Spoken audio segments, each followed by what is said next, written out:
Everyone, welcome to my channel Bhagyashree నివేదిక. నా పేరు భాగ్యశ్రీ. మీరు ఫస్ట్ టైం నా వీడియోస్ చూస్తున్నట్టయితే please subscribe to my channel. నేను ఈ వీడియోలో మా ధ్రువ్ది అక్షరాభ్యాసం వీడియో అనేది షేర్ చేసుకోబోతున్నాను. మెమరబుల్గా ఉండాలని షేర్ చేస్తున్నాను. వసంత పంచమి రోజు మేము అక్షరాభ్యాసం అనేది చేయించామన్నమాట.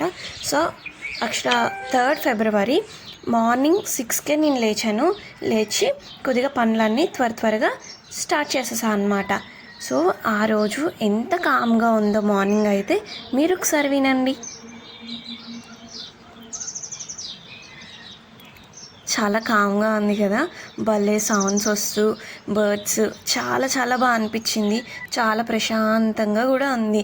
ధ్రువ్ అయితే లేవలేదు అంత త్వరగా, కొద్దిగా లేట్గానే లేచాడు. ఆ లోపు నేను ఫ్రెష్ అయిపోయి మంచిగా పూజ అనేది చేసేసుకున్నాను అనమాట. సో ఇలాగా దేవుడి గదిలో ఇంత మంచిగా పువ్వులన్నీ సర్దుకొని ఇలా దీపం పెట్టగానే ఎంత ప్రశాంతంగా అనిపిస్తుందో. చాలా పాజిటివ్ వైబ్స్ అనేవి వస్తాయి. నాకైతే ఇలాగా డెకరేట్ చేయడం చాలా ఇష్టం అన్నమాట. ఎంత రిఫ్రెషింగ్గా కూడా ఉంటుంది కదా దీపం పెట్టుకోగానే. ముందు రోజే అక్షరాభ్యాసానికి ముందు రోజు అనమాట. సో అక్షరాభ్యాసానికి ఏవైతే అవసరమో సామాన్లు అన్నీ మేము తెచ్చుకొని ఒక బ్యాగ్లో నేను రెడీగా చేసుకొని పెట్టుకున్నాను. అలానే ప్రసాదం కోసం పులిహోర పరమాన్నం కూడా చేశాను. ఇదే లంచ్కి కూడా మేము తినేసాము. గుడికి వెళ్ళి వచ్చేసరికి లేట్ అవుతుంది కదా. సో ఇది వచ్చేసి నేను ధ్రువ్కి స్టిచ్ చేసిన అవుట్ఫిట్ అనమాట. చాలా స్పెషల్ ధ్రువ్ అసలు. నేను ధ్రువ్ పుట్టిన తర్వాతే నేను అబ్బాయిలవి అంటే ఇలాగ కిడ్స్వి నేర్చుకున్నాను అనమాట. ఇలా ధోతి కుర్తా అనేది ధ్రువ్ బాబు చిన్నగా ఉండేటప్పుడు నేర్చుకున్నాను. ధ్రువ్కి ఫస్ట్ నుండి కూడా నేను వేసిన ట్రెడిషనల్ అవుట్ఫిట్స్ అన్నీ నేను స్టిచ్ చేసినవి మాత్రమే. మ్యాక్సిమం అన్నీ నేనే స్టిచ్ చేస్తాను నా బ్లౌజ్ పీసెస్తో. అలాగా చాలా క్యూట్గా భలే అనిపిస్తుంది కదా. ఎందుకు ఓన్లీ ఆడపిల్లలకి అన్నీ ఉండాలి, అబ్బాయిలకు కూడా కొన్ని ఉండాలి కదా. అందుకని ధ్రువ్ కోసం నేను మంచిగా ఇలాగా స్టిచ్ చేస్తూ ఉంటాను అనమాట. ఎంత క్యూట్గా బుజ్జిగా ఉంటాడో ఇలా ట్రెడిషనల్వి వేసినప్పుడు అయితే. గ్రీన్ కూడా చాలా ప్లీజెంట్గా కూడా ఉంటుంది కదా, గ్రీన్ అండ్ వైట్ అనమాట. దాని మీద కండువ బాగా సెట్ అయ్యింది అసలు అవుట్ఫిట్ అనేది. నా శారీకి మ్యాచ్ అయ్యింది. మ్యాచ్ అవుతుందని అనుకోలేదు, అలా మ్యాచ్ అయింది అనమాట. సో రెడీ అయిపోయిన తర్వాత ఇలా టెంపుల్కి వెళ్ళాము. టెంపుల్కి వెళ్ళి మేము కాజీపేటలో శ్వేతార్క్ టెంపుల్ అని ఉంటుందన్నమాట. అక్కడ జ్ఞాన సరస్వతీదేవి టెంపుల్ ఉంటుంది, అంటే ఒక దగ్గర ఉంటారనమాట. సో అక్కడ మేము చేయించుకున్నాము. సో వరంగల్లోనే సామూహికంగా చేశారనమాట ఆ రోజు. వసంత పంచమి అంటే ఆ రోజు ఫుల్ టెంపుల్స్, అసలు సరస్వతీదేవి టెంపుల్స్ చాలా రష్గా ఉంటాయి కదా. అందరూ ఆ రోజు చేయించుకుంటారు. మంచి ముహూర్తము అనేసి ఆ రోజు సరస్వతీదేవి పుట్టినరోజు కూడా కదా. అందుకని మేము ఇంకా ఆ రోజు మంచిది కదా అనేసి మేము కూడా చేయించేసామన్నమాట. సో మా అత్త ఆ రోజు ఏమంటారు, ఆ రోజే రాయిపించారనమాట ముహూర్తం అనేది. సో ఆ రోజు ఎలాగా మంచిదే కదా అని మేము అక్కడ చేయించేసాము. మేము ఇదే ఫస్ట్ టైం అలాగా సపరేట్గా ఉండి, అంటే పెద్దవాళ్ళు లేకుండా మేము చేయించడం. మ్యాక్సిమం బాగా చేయడానికి మేము ట్రై చేసాము. అంత మంచిగానే అయ్యింది పూజ అనేది అన్నమాట. ధ్రువ్ కూడా చాలా కోఆపరేట్ చేశాడు. మంచిగా కామ్గా కూర్చున్నాడు. మేమేం చెప్తే అది చేశాడు. అంత అల్లరైతే చేయలేదు. నార్మల్గా అయితే అలా అయితే కూర్చోడు, బట్ చాలా బాగా కూర్చున్నాడు. సామూహికంగా కదా, సో మరీ ఎక్కువ మంది లేరనమాట. క్రౌడెడ్గా ఏం లేదు. ఒక 10 మెంబర్స్ వరకునే ఉన్నారనమాట ప్రతి బ్యాచ్కి. సో మా బ్యాచ్ 10 మెంబర్స్ అలా అనమాట. ఇలాగా పూజ అనేది చాలా బాగా జరిగింది. ముందుగానే మేము అక్షరాభ్యాసం చేసిన ముందు రోజే, అంటే 2nd ఫిబ్రవరి మేము వెళ్ళి టికెట్ తీసుకున్నాం అనమాట అక్షరాభ్యాసం కోసం అనేసి. టికెట్ 316 రూపీస్ ఎంతో పడింది. చాలా బాగా చేశారు. సామూహికంగా కదా, సో మనకి ఎక్కువ పూజ సామాగ్రి అనేది పడదు, ఎందుకంటే మరీ ఎక్కువసేపు అయితే చెయ్యరు కదా. బట్ ఒక అరగంట వరకు అయితే పూజ అనేది చేశారు. చాలా బాగా చేశారు పూజ అనేది, చాలా ప్రశాంతంగా అయింది. నాకైతే నేనైతే చాలా సాటిస్ఫై అయ్యాను, ఎందుకంటే ధ్రువ్ కామ్గా కూర్చున్నాడు, ప్రశాంతంగా పూజ చేసుకోగలిగాము. మరీ క్రౌడెడ్గా ఉంటే అసలు చాలా ఇబ్బంది అవుతుంది కదా, పిల్లలు కూడా కామ్గా కూర్చోలేరు అంత క్రౌడెడ్గా ఉంటే.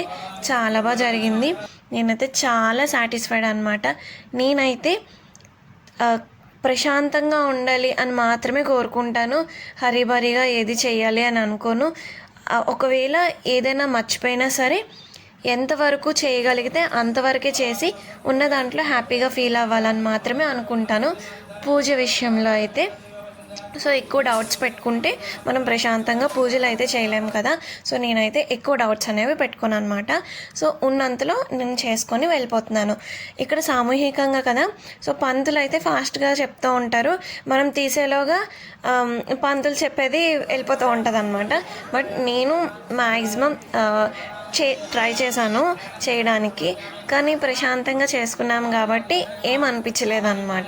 ధ్రువ్ కూడా నేను చెప్పిందల్లా కొద్దిగా చేశాడు, వాడిని కూడా మేము ఇలాగా ఇన్వాల్వ్ చేశాను అనమాట పూజ చేయించడంలో. కానీ వాడు కూడా కొద్దిగా ఎంగేజ్ అవుతాడు, కొద్దిగా కామ్గా కూర్చుంటాడు కదా అనేసి. సో ఇలా కొద్దిగా కుంకుమ పూజ చేయించారు. అలా ఒక 30 minutes వరకు మంచిగా పూజ అనేది చేశారనమాట. నేను కెమెరా అనేది ఫోన్ అనేది నేను ఎదురుగా పెట్టాను అనమాట. సో ప్రతిదీ క్యాప్చర్ అవుతూ ఉంటుంది, మేము కూడా పూజ అనేది ప్రశాంతంగా చేసుకోగలుగుతాం కదా. సో మెమరీస్ కూడా మనకి క్యాప్చర్ అయ్యి ఉంటాయి అనేసి. సో ఇక్కడ చూసారు కదా ధ్రువ్ ఎంత బాగా చేస్తున్నాడు, అన్నీ మంచిగా చేశాడు. నేనైతే ఫుల్ హ్యాపీ అనమాట. రాయించేటప్పుడు కూడా వాడు ఎంత శ్రద్ధగా రాశాడో, చెప్పింది మళ్ళీ తిరిగి చెప్పడం కూడా చాలా బాగా చేశారు. పంతులు గారు కూడా బాగా చెప్పారనమాట ప్రతిదీ కూడా. అందువల్ల చాలా సాటిస్ఫై అయిపోయాను నేనైతే. నార్మల్గా ఇలా పూజలు చేసినప్పుడు లేదా చిరాకు పడిపోతూ ఉంటాం కదా, నేనైతే త్వరగా పడిపోతూ ఉంటాను. అయినా సరే ఆ రోజు అలా చిరాకు పడలేదు, చాలా కామ్గా అయ్యింది. మెయిన్ ఎన్ని చేసినా సరే నేను బాగా కామ్గా కూర్చొని ఇలా పూజ అనేది చేసాము. అలానే మేము సపరేట్గా ఉండి మేము ఒక్కలమే పూజ చేయడం కదా, బావ వాళ్ళ ఫ్రెండ్ మనోహర్ అని తను వచ్చారనమాట. ధ్రువ్కి క్రేయాన్స్ అలానే కొన్ని స్టేషనరీ అవన్నీ తీసుకొని వచ్చారనమాట, ధ్రువ్కి బుక్స్ అవన్నీ. సో ధ్రువ్ వాటితో కొద్దిగా ఆడుకుంటూ ఉన్నాడు. ఇక్కడైతే చేతికి కంకణం కట్టుకోవాలి కదా, సో నేనైతే కంకణం తీసుకురాలేదు, నాకు తెలియదు కూడా కంకణం తీసుకురావాలని. బట్ అప్పటికప్పుడు నేను ఏదో అలా మేనేజ్ చేసి అలాగా కట్టాను అనమాట.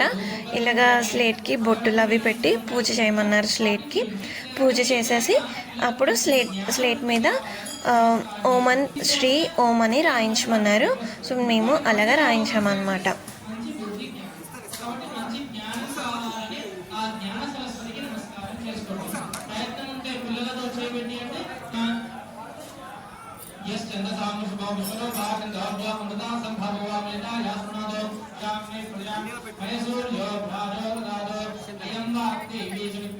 సో పంతులు అయితే స్లేట్ తెచ్చుకున్న వాళ్ళు స్లేట్ మీద, అలానే బుక్ కూడా తెచ్చుకుంటే బుక్ మీద కూడా రాయొచ్చు అని అన్నారు. సో అందుకని స్లేట్ అండ్ బుక్ రెండిట్లకి పూజ చేయించేసి దాని మీద రాయిపించామన్నమాట. ధ్రువ్ అయితే చాలా బుద్ధిగా కూర్చున్నాడు. ఈ మధ్యలోని ఖర్జూరం అది ప్రసాదం పెడితే అవి తినేస్తున్నాడు కూడా.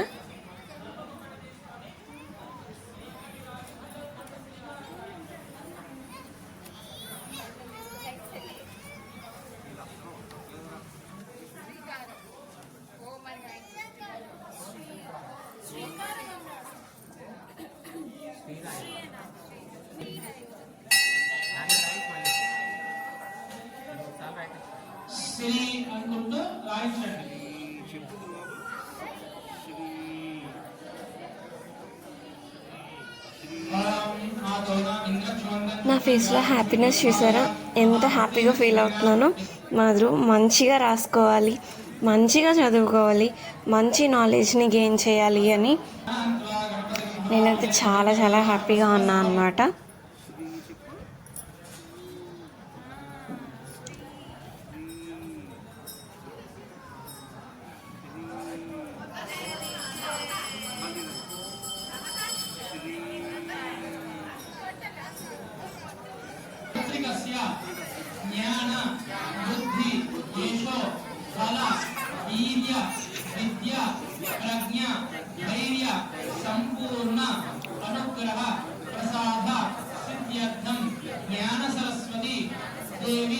సంపూర్ణ కృప కరుణ కటాక్ష సర్వరక్షణ దేహిమే జగన్మాత.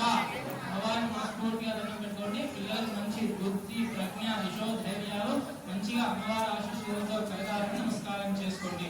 మీరు ఒక్కొక్కరిగా ప్లేటుతో సహా మీ పిల్లలతో పాటుగా మీరు తీసుకొస్తే మీ పిల్లలతో కూడా నేను రాయిస్తాను. రాయించిన తర్వాత మీరు నేను అడిగే ఉందా లేదా?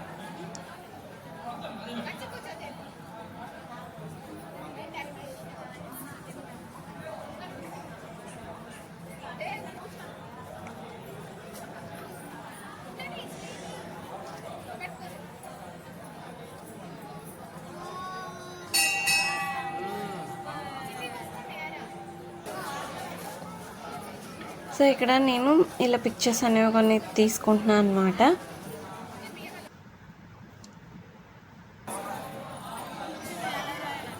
ఇక్కడ పంతులు బియ్యం మీద రాయమని చెప్పలేదు, బట్ బియ్యం మీద రాస్తారని తెలుసు నాకు, కాబట్టి మేము ఇలాగ రాయిపించామన్నమాట. సో బియ్యం అనేవి పంతులు గారికి ఇచ్చేస్తాము.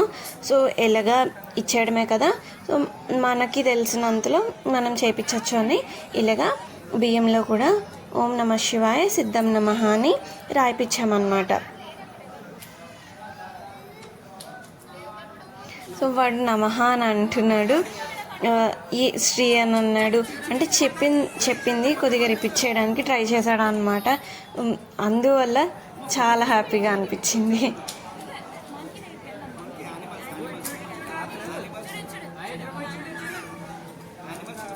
ఇక్కడ ఫొటోస్ తీయడానికి కూడా చాలా కష్టమైపోతుంది. వాడు అసలు సరిగ్గా ఉండడం లేదు. ఫేషియల్ ఎక్స్ప్రెషన్స్ చూసారా ఎలా పెడుతున్నాడు. సో పంతులు గారు కూడా రాయిచ్చేసిన తర్వాత ఇలాగ దర్శనం చేయించుకున్నాం. ఎంత బుద్ధిగా మంచిగా దండం పెట్టుకున్నాడో. దర్శనం అయిన తర్వాత మేము తెచ్చిన ప్రసాదాలు పులిహోర అలానే పరమన్నం పంచిపెట్టేసామన్నమాట. అలానే బుక్స్ అలానే స్లేట్స్ కూడా పిల్లలకి పంచేసాము. చాలా బాగా అయింది. ఈ వీడియో మీకు నచ్చినట్టయితే please like, share, comment and subscribe to my channel.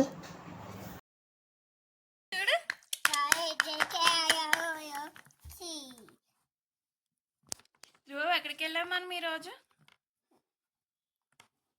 గుడికి వెళ్ళామా జేజీ దగ్గరికి? ఏం రాసావు నువ్వు? అక్షరాభ్యాసం చేసావు నువ్వు? ఏం చేసావు?